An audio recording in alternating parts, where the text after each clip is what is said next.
Hello everyone, my name is Mandilynn. I'm the author of the young adult novel Essence and historical fantasy novel I Am Mercy, and it is day 17 of NaNoWriMo, and we are just a little bit past the halfway point. So hopefully most of you guys are hitting 25,000 words. And if not, it's okay, we're only halfway through. You have plenty of time to catch up and hopefully surpass that goal. But it's when you hit this midway point where you hit the middle of your novel and you're like,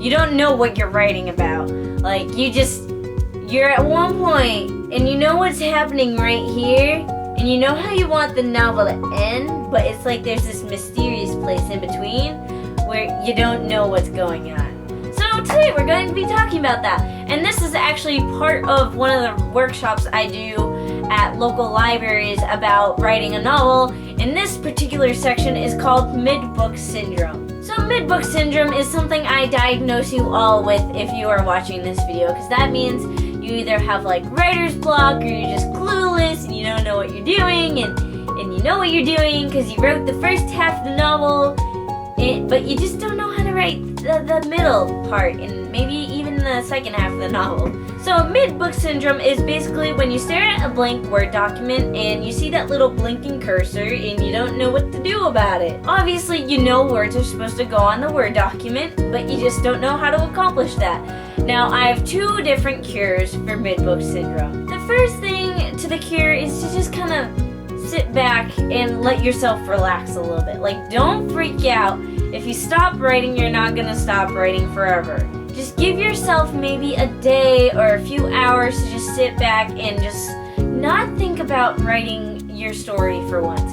Go outside, go gaze at the trees, look at all the things you haven't been able to look at because you've been huddled against your computer, and basically you just want to step away. Why? Because sometimes inspiration can come from the most random places where you don't really expect it.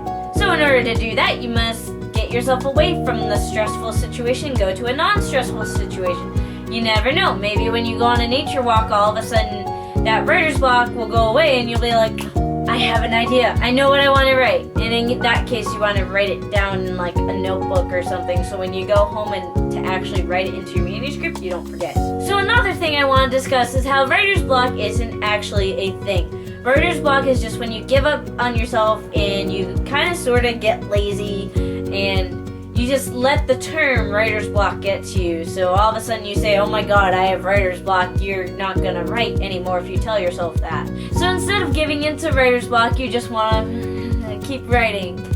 And I actually have a video on writer's block down below that will go more in depth with it, but I'm gonna go over it real quickly.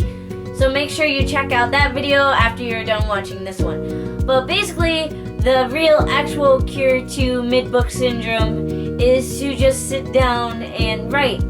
So what you need to do is to just keep writing and writing and writing and writing. Now this may seem counterproductive because in your head you're like, well, I'm trying to write but I can't because nothing is good. It doesn't matter if the writing is good or not, just put it down. Because you need to get from point A to point C, but in order to get to point C, you need to go to point B, which is like this fuzzy place that you haven't quite figured out in your head yet.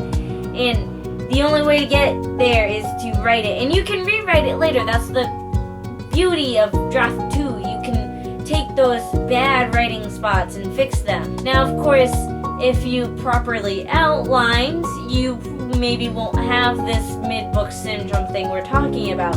Or maybe you will. Maybe you outlined it, but then as you're writing, you decide to take things in a different direction, and now your original outline doesn't fit with the actual story.